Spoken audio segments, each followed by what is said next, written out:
제48장.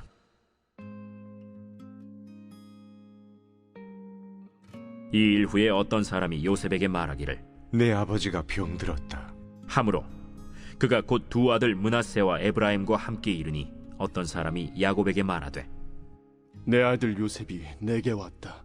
하매 이스라엘이 힘을 내어 침상에 앉아 요셉에게 이르되,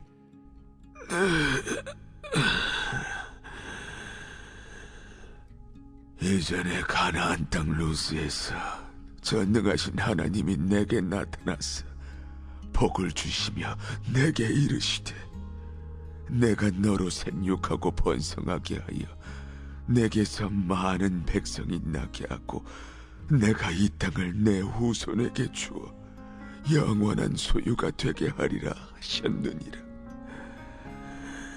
내가 애굽으로 와서 내게 이르기 전에 애굽에서 내가 낳은 두 아들 에브라임과 므낫세는 내 것이라. 르우벤과 시므온처럼 내 것이 될 것이요, 이들 후에 내 소생은 내 것이 될 것이며, 그들의 유산은 그들의 형의 이름으로 함께 받으리라. 내게 대하여는 내가 이전에 밧단에서 올 때에 라헬이 나를 따르는 도중 가나안 땅에서 죽었는데, 그곳은 에브랏까지 길이 아직도 먼 곳이라. 내가 거기서 그를 에브랏 길에 장사하였느니라. 에브랏은 곧 베들레헴이라. 이스라엘이 요셉의 아들들을 보고 이르되, 이들은 누구냐? 이는 하나님이 여기서 내게 주신 아들들이니이다. 그들을 데리고 내 앞으로 나아오라. 내가 그들에게 축복하리라. 이스라엘의 눈이 나이로 말미암아 어두워서 보지 못하더라. 요셉이 두 아들을 이끌어 아버지 앞으로 나아가니 이스라엘이 그들에게 입맞추고 그들을 안고 요셉에게 이르되, 내가 내 얼굴을 보리라고는 생각하지 못하였더니 하나님이 내게 내 자손까지도 보게 하셨도다. 요셉이 아버지의 무릎 사이에서 두 아들을 물러나게 하고 땅에 엎드려 절하고, 오른손으로는 에브라임을 이스라엘의 왼손을 향하게 하고 왼손으로는 므낫세를 이스라엘의 오른손을 향하게 하여 이끌어 그에게 가까이 나아가매, 이스라엘이 오른손을 펴서 차남 에브라임의 머리에 얹고 왼손을 펴서 므낫세의 머리에 얹으니 므낫세는 장자라도 팔을 엇바꾸어 얹었더라. 그가 요셉을 위하여 축복하여 이르되, 내 조부 아브라함과 아버지 이삭이 섬기던 하나님, 나의 출생으로부터 지금까지 나를 기르신 하나님, 나를 모든 환난에서 건지신 여호와의 사자께서 이 아이들에게 복을 주시오며, 이들로 내 이름과 내 조상 아브라함과 이삭의 이름으로 칭하게 하시오며, 이들이 세상에서 번식되게 하시기를 원하나이다.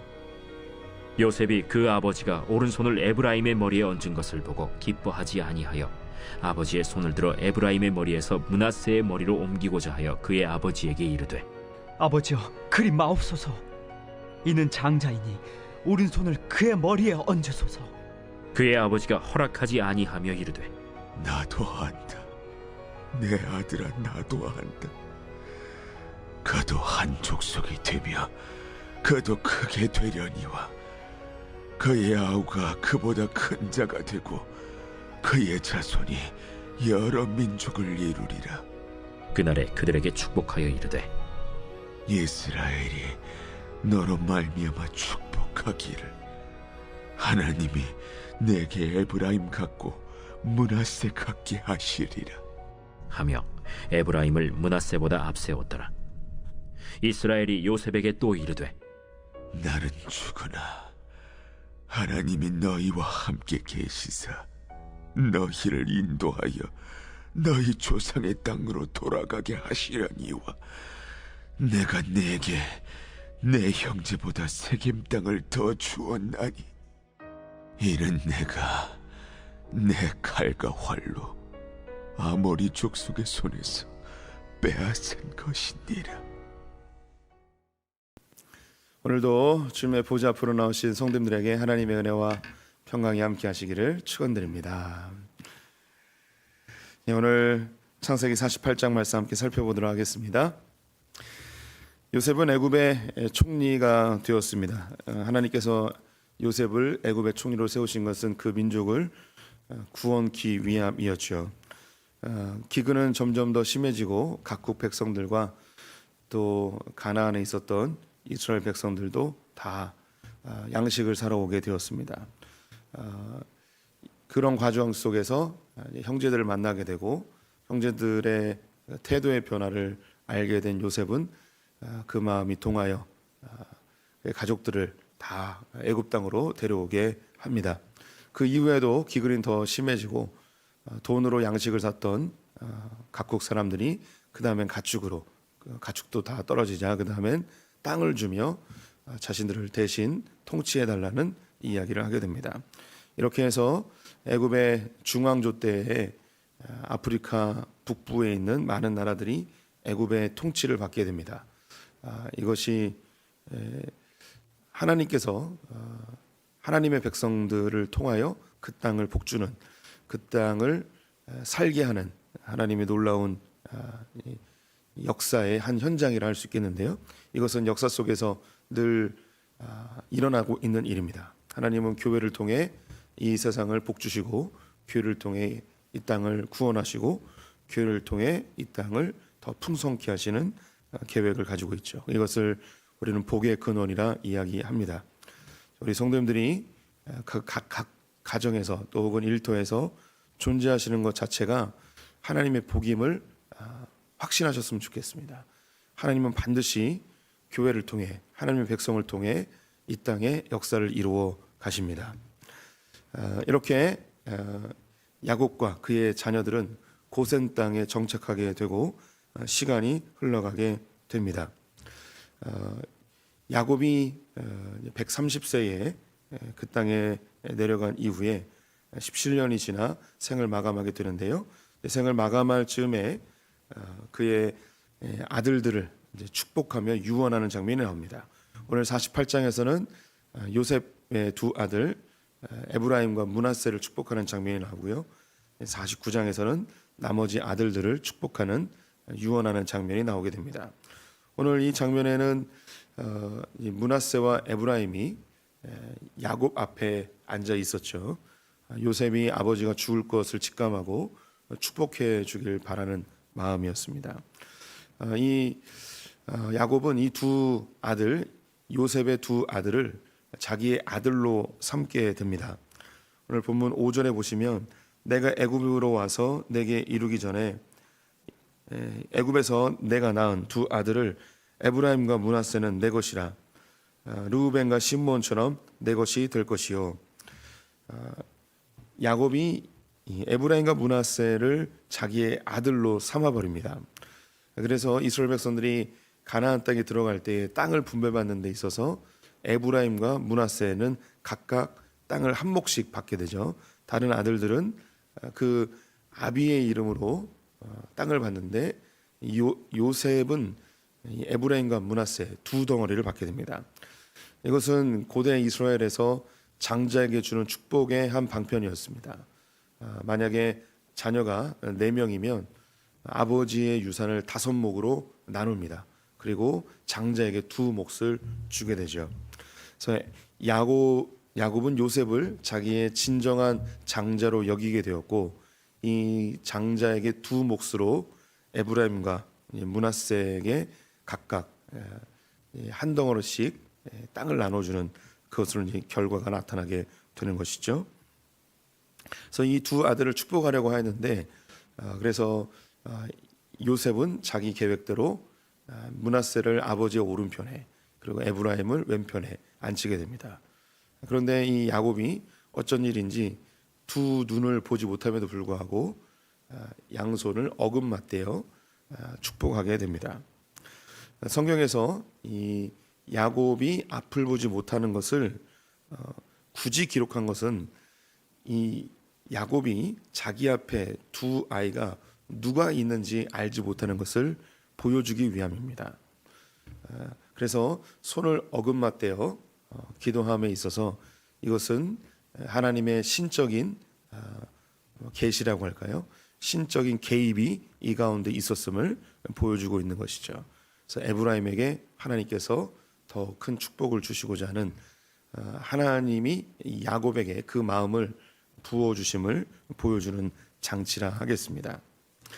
그러면서 이 요셉에게 부탁 유언의 말이 하나님께서 너희들을 반드시 가나안 땅으로 인도해 줄 것이다 라고 이야기하며 22절 말씀 보시면 내가 내게 내 형제보다 세겜 땅을 더 주었나니 이는 내가 내 칼과 활로 아모리 족속의 손에서 빼앗은 것이니라. 야곱이 생을 마감하며 요셉에게 한 가지 다른 형제들과 다른 축복의 이야기를 하나 해줍니다. 그것은 세겜 땅을 너에게 주겠다라고 합니다. 이 세겜 땅 전체를 준 것은 아니고요.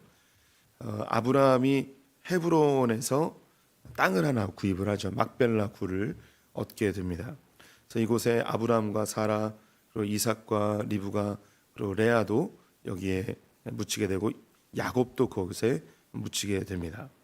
이 막벨라 굴 하나를 얻게 되었는데 훗날에 이 헤브론은 유다 족속의 수도가 되고 다윗이 왕으로 세워지는 장소가 됩니다.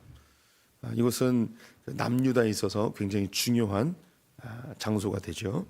이 세겜에서도 야곱이 창세기에 나오지 않지만 여호수아 24장을 보게 되면 그 세겜에서 땅을 하나 매입한 것을 기록해 두고 있습니다.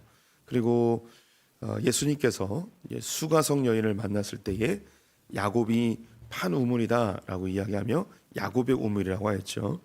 여기 이 수가성이 바로 이 세겜 바로 밑에 있는 사마리아 땅입니다. 그곳을 수가성 여인이라고 불려지는 그곳을 야곱이 구매한 것으로 보면 되겠죠. 이곳을 요셉에게 주겠다고 이야기합니다. 그래서 요셉은 가나안 땅으로 그의 후손들이 그의 시체를 들고 갔을 때에 바로 이 세겜에 이 야곱이 산 땅에 묻히게 되죠. 그리고 이 세겜은 훗날 북이스라엘의 수도가 됩니다.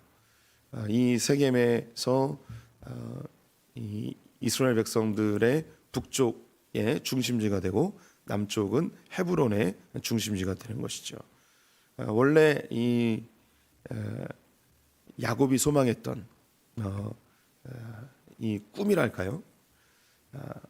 자기의 할아버지 아브라함이 남쪽 헤브론에 땅을 하나 작지만 무덤 하나를 얻게 되었습니다. 그리고 이 야곱의 마음속에 하나님께서 그 땅 전체를 자기의 후손들에게 주실 것을 소망하면서 나의 할아버지가 헤브론의 땅을 하나 샀다면 나는 저 북쪽 수도인 세겜의 땅을 하나 구입해야겠다라는 그런 열망이 그에게 있었던 것 같습니다. 성경에 남아 있지 않지만 그런 추측을 해보게 되는 거죠. 결과적으로 보게 되면 헤브론은 남쪽 유다의 수도, 세겜은 북쪽 이스라엘의 수도가 되어서 남쪽과 북쪽이 하나님의 통치로 다스리게 되어집니다. 그리고 이 세겜은 여호수아가 이스라엘 백성들을 데리고 가나안 땅으로 들어갔을 때에 그발산과 이 세겜 땅 앞에 있는 이 두 산에서 새롭게 언약을 맺게 되어집니다. 그래서 이 세겜의 앞에 보이는 그랄산을 보면서 이 그리심산이죠. 그리심산을 보면서 언약을 맺게 되는데 이곳이 훗날에 사마리아 사람들이 예루살렘 성전을 대신하여 예배하는 곳이 됩니다. 네, 그래서 그리심산을 이 사마리아에 성전을 세우게 되는 곳이 되지요. 그래서 이 세겜을 야곱이 영적인 확장의 장소, 또 이스라엘 백성들이 가나안 땅을 전부 다 소유할 그런 장소로 소망을 합니다. 그래서 훗날에 이스라엘 백성들이 가나안 땅에 들어갔을 때 그 땅이 누구의 땅이 되냐면 에브라임의 땅이 됩니다. 에브라임은 왕조 즉 사울과 다윗이 들어서기 전까지 300여 년 동안 가나안 땅의 장자 역할을 감당하게 되고요. 여호수아가 에브라임 족속으로 탄생하게 됩니다. 그래서 오랜 기간 동안 장자로서의 역할을 감당하긴 하는데 안타까운 것은 에브라임 족속이 그 장자의 역할을 잘 감당하지 못하고 자신들의 이 기득권, 자신들의 명예만을 따르는 그런 사람들로 변질되게 됩니다. 그 이후에 하나님은 베냐민 지파에서 사울을 왕으로 세우게 되죠. 그런데 이 사울이 하나님 앞에 교만하여서 하나님을 두려워하기보다는 사람을 두려워하여 하나님의 명령을 쫓지 않아 그도 버림을 받게 됩니다. 그리고 유다 땅에 다윗이 왕 위에 올라 그 이후로 하나님을 흡족하게 하는 자가 되었고 예수 그리스도의 조상으로 서게 됩니다.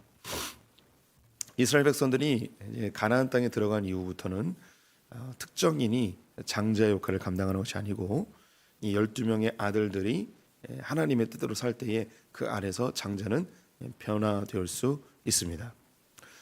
이 야곱의 마음, 우리 성도님들이 한번 생각해 보시면 어떨까 싶습니다. 그의 할아버지는 헤브론을 얻었습니다. 아주 작지만 그것을 마치 믿음의 씨앗처럼 그것을 심었습니다. 하나님께서 이 가나안 땅을 다 너에게 줄 것이다 라고 약속한 그 하나님의 약속을 소홀히 여기지 아니하고, 하나님, 내가 이 자그마한 막벨락을 하나 얻었지만 내 후손들은 이 모든 땅을 하나님의 약속대로 주시기를 간절히 소망합니다. 그 마음을 갖고 있었습니다. 이 야곱은 세겜 땅을 조금 얻었습니다. 그리고 오늘 본문에 나와 있는 이 말씀처럼 이 땅을 너에게 주고 싶다. 그래서 그 땅을 다 정복했으면 좋겠다. 제가 22절 말씀을 다시 한번 읽어보겠습니다. 내가 내게 내 형제보다 세겜 땅을 더 주었나니 이는 내가 내 칼과 활로 아모리 족속의 손에서 빼앗은 것이니라.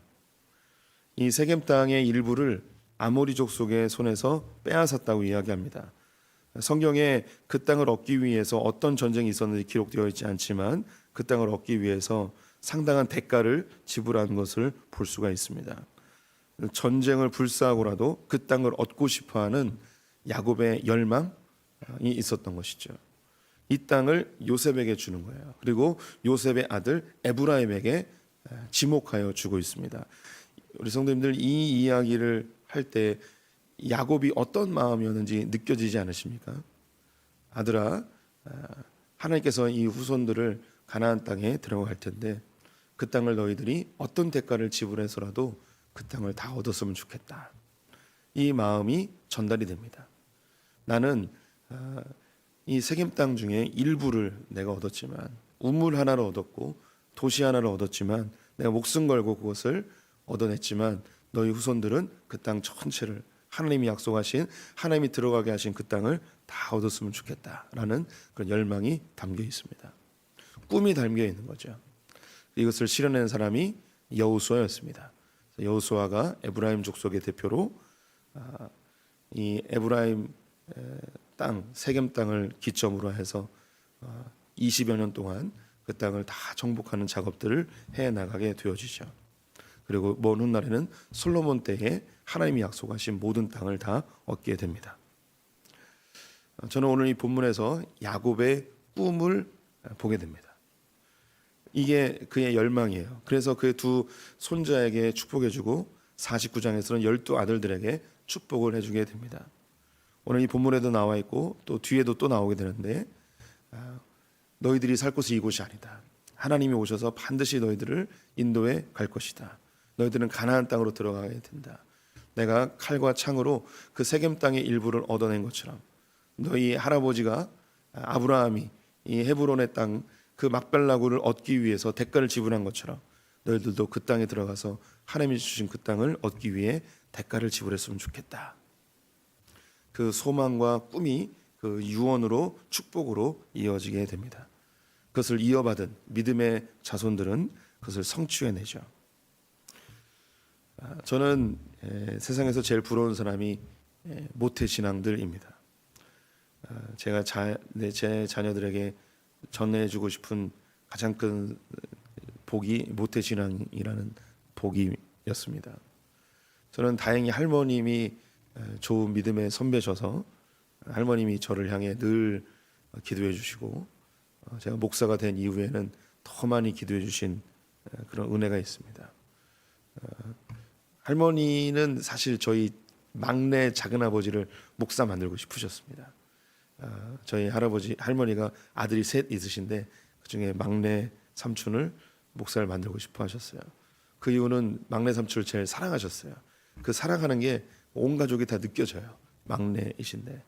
네, 막내 삼촌이 그것을 이루지 못하셨죠. 네, 저에 대해서는 별로 기대감이 없으셨는데 제가 목사가 된 이후에는 그 막내 삼촌을 향하였던 기도가 저에게 고스란히 전해지게 되었습니다. 예전에 우리 그 믿음의 선배들은 자녀들 중에 제일 예뻐하는 사람이 목회자가 되면 좋겠다, 뭐 이런 열망들이 있었던 것 같습니다. 그런 꿈, 그런 소망, 그것이 저를 통하여서 이루어진 거에 대하여 저는 참 너무 할머니에게도 감사하고 또 할머니가 저를 참 그렇게 사랑하고 기도해 주신 거에 대해서 너무나 감사한 마음을 갖고 있습니다. 동시에 이제 저는 제 세 아들을 향해서 기도를 늘 하죠. 어떤 형태로든 제가 하나님께 쓰임 받은 것보다 훨씬 더 많이 쓰임 받기를 소망하는 마음이 있습니다. 교회를 섬기고 충성하는 모습이 우리 자녀들에게 고스란히 투영되어져서 저보다 더 교회를 향해서 하나님 나라를 위해서 사용되길 바라는 그런 마음이 있죠. 이 야곱의 마음인 것 같아요. 제가 아이들에게 자주 하는 말 중에 한 가지가 뭐냐면, 성도님들이 이제 명절이나 수시로 저에게 좋은 것으로 대접해 주시고 선물도 주시고 그럴 때가 있습니다. 그러면 아이들하고 이걸 같이 먹잖아요. 그러면 너희들이 커서 반드시 이걸 갚아야 된다. 너희들이 섬기는 담임 목사님의 집에 때가 되면 꼭 이렇게 먹을 것도 갖다 드리고 선물도 갖다 드려라, 이야기를 하죠. 또 우리 성도님들 중에 목사 아들들이라고 해서 용돈을 챙겨줄 때도 있습니다. 그러면 너희들이 이거 다 갚아야 된다. 너희들도 나중에 담임 목사님 아들들에게, 자녀들에게 이렇게 용돈 주고 그래야 된다라고 이야기를 합니다. 예, 부모가 자녀들이 받을 복, 하나님 앞에 나보다 더 많은 복을 받기를 바라는 그 마음이 이제 자녀를 키우면서 점점 더 강해집니다. 우리 성도님들이 좋은 믿음의 부모를 다 여기 계신 분들은 지금 다 갖고 계세요. 그 기도해 주신 열매들이 지금 나타나고 있죠. 요셉의 마음, 야곱의 마음이 자연스럽게 느껴질 것입니다. 아브라함의 하나님, 이삭의 하나님, 그 하나님이 나에게 이렇게 복을 주셨는데 너희들에게 더 큰 복을 주셨으면 좋겠다라고 축복하며 죽어가며 유언하는 이 장면. 나는 이 세겜 땅을 조금밖에 얻지 못했지만 너희들은 들어가서 그 땅을 다 얻었으면 좋겠다. 야곱의 소원이고 꿈이고 바람입니다. 우리 여기 계신 우리 성도님들, 하나님께서 주신 이 복 감사하죠. 그런데 우리 자녀들에게 어떤 소원이, 어떤 소망이, 어떤 꿈이 있으십니까? 바라기는 이 야곱이 했던 것처럼 나는 이거밖에 못했지만 너희들은 더 많이 하나님의 그 뜻을 충만히 이뤘으면 좋겠다라고 축복해 주는 분들 되셨으면 좋겠습니다. 우리가 한 일은 매우 적습니다. 우리 후손들이 그보다 더 큰 일을 행하기를 간절히 소망해 봅니다. 그리고 기도해 봅니다. 이 일이 즉각 일어나지 않을지라도 그 기도가 땅에 떨어지면 그 때가 됐을 때 반드시 열매가 맺혀질 줄 믿습니다. 우리 한국교회 믿음의 선배들이 얼마나 많은 수고와 애씀이 있었습니까? 거기에 우리는 지금 이 아름다움을 누리고 있죠. 우리 그 총신에서 종종 하는 이야기 중에 어깨 위에 신학이라는 말이 있습니다. 우리 선배들이 해왔던 신학의 토대 위에 어깨를 딛고 올라가는 거죠. 더 발전하는 거예요. 세겜의 뜻이 뭐냐면 어깨라는 뜻입니다. 소망이 담겨 있는 거예요. 내 어깨를 딛고 너는 더 많이 발전했으면 좋겠다.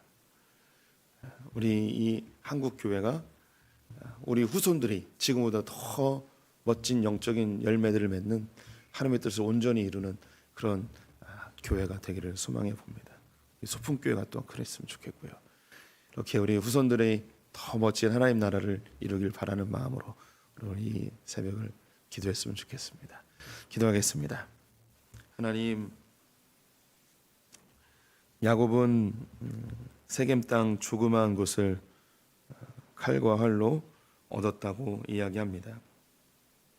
또한 그 땅을 요셉에게 주며 에브라임에게 주며 그 땅뿐만 아니라 가나안 땅 전체를 하나님이 약속한 전체를 이루기를 소망하는 꿈이 오늘 이 본문에 담겨 있음을 보았습니다. 어깨를 딛고 올라가는 멋진 후손들을 꿈꾸는 아비의 마음, 우리도 이 마음이 있습니다. 우리 믿음의 선배들이 걸어온 신앙의 흔적들 위에 우리가 지금 서 있습니다. 우리의 자손들을 축복합니다. 소풍교회 후손들을 축복합니다. 한국교회 후손들을 축복합니다.